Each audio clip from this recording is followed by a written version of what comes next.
Hello, and welcome to a very special episode video of Michael's Minty Music. We will not be reviewing an album today. Instead, I'm going to be announcing something very special.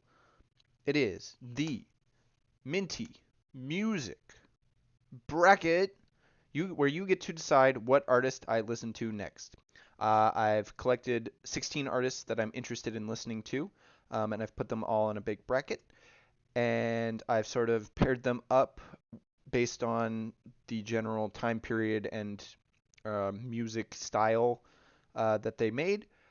Although obviously I haven't listened to any of these artists, so I don't have personal experience that would allow me to say more with more certainty which ones are alike.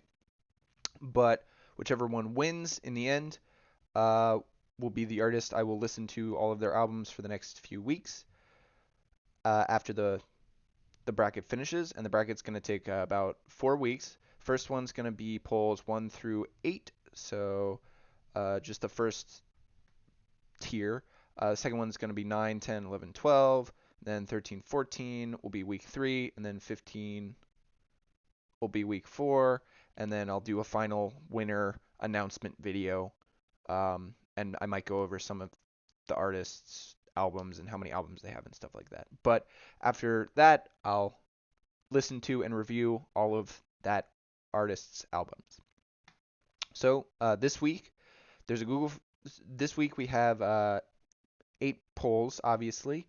Um, if you just like to vote on the polls and you don't want to watch the rest of the video where I go over each of the artists, there's a link to the Google form in the description. You don't have to vote for every poll. You can just vote for one or two if you'd like, but they are all there on that one Google form. So let's get started, and I will sort of go over all of the different artists I've selected here.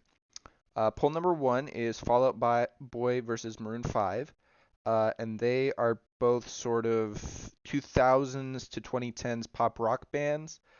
That's sort of the category I've made for this bracket. Fall Out Boy was formed in the early 2000s, releasing their first album in 23, and they're still active today. Maroon 5, similar, formed in the late 90s, released their first album in 2002, and released an album last year. So this is sort of the last 20 years modern pop rock uh, poll. And the next one is relatively similar. Fun versus AJR, both 2010s pop bands is the label I gave them. Fun was formed in 2008, but they only released 2 albums and went on an indefinite hiatus since 2015. So they're the smallest group on this bracket with only 2 albums. And then AJR formed in the late 2000s, and their latest album was released in 2010. I believe they also released their first album in 2013. So they're both sort of the similar, like past 10 years more recent, but still influential bands. And then the next one, poll number 3. So this is 70s pop bands. We got ELO, Electric Light Orchestra, versus Boston. So ELO released their first album in 1971, and they have 14 albums, the most out of any bands on the bracket. Most of the bands have like 6 to 7. There's a 1 or 2 that have less than that, and then I think ELO, and there might be some other one that has more than that. And ELO is still relatively active. They've had lineup changes throughout the years, but they did release an album in 2019. So they are kind of still active. And then Boston, also formed in the 70s, released their first album in 1976, and is also still relatively active, although not as prolific. Their most recent album released in 2013, so they haven't come out with an album in a while, but they are still technically active as a band. The fourth poll is the sort of new wave pop bands from the 80s that I've bracketed here. First one is Aha. Their most famous song, Take On Me, obviously. They're a Norwegian band. They released their first album in 1985, and they are still making music. A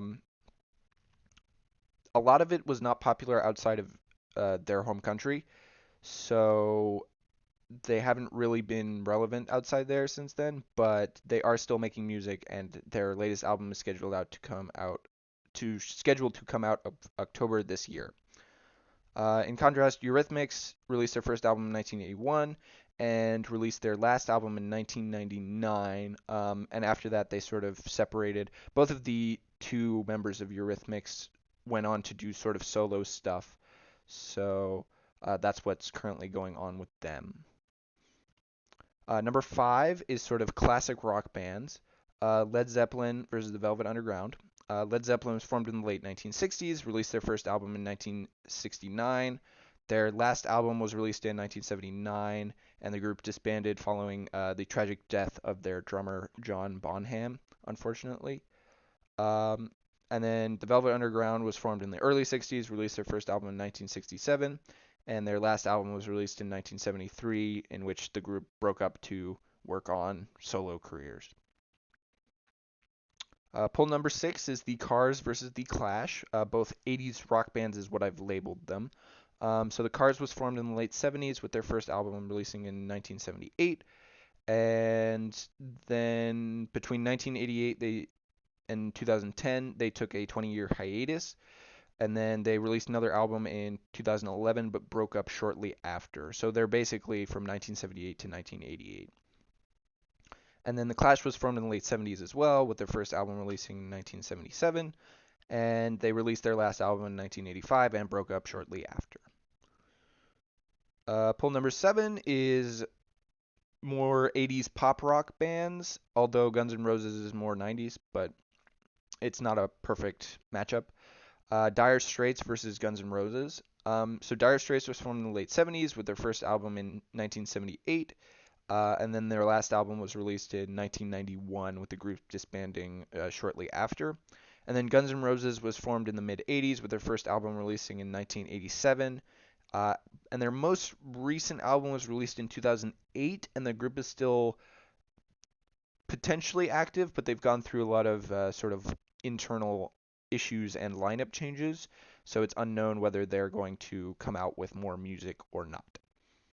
And then the final poll for this week is Oingo Boingo versus Talking Heads, both sort of new wave experimental bands. Definitely the most sort of niche category maybe on this bracket, in my opinion.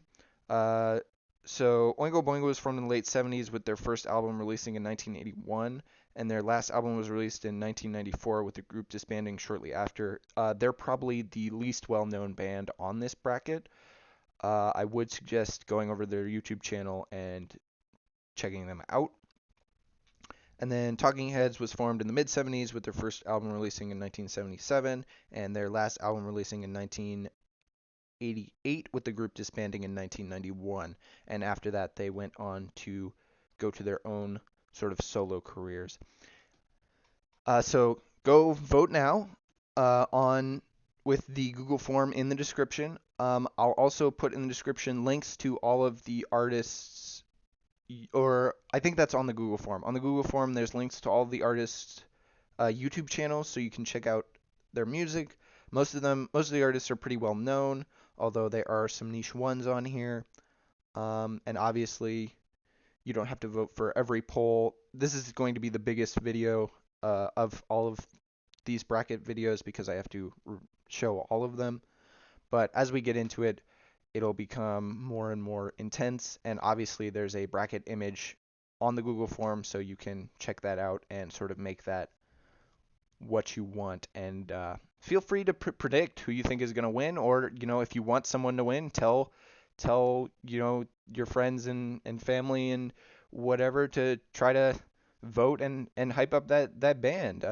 This is going to be real interesting, so stay tuned for next week. The polls will go so starting today and then Friday, and then they'll end sort of the morning Friday. So, and then I'll make the video and we'll go from there. But yeah, I'm really excited to see how this turns out. This is sort of hopefully will be a big event for the YouTube channel. So yeah, stay tuned and keep watching.